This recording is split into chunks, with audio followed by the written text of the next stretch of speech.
so it's nice and neat. It can help reduce pollution in the streets in your neighborhood.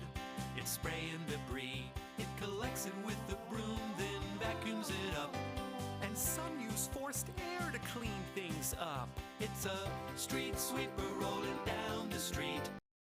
It's a street sweeper rolling down the oh yeah, sorry. All right, today we got Hoover Steve rolling down. Oh, there he goes in his little Hoover hole.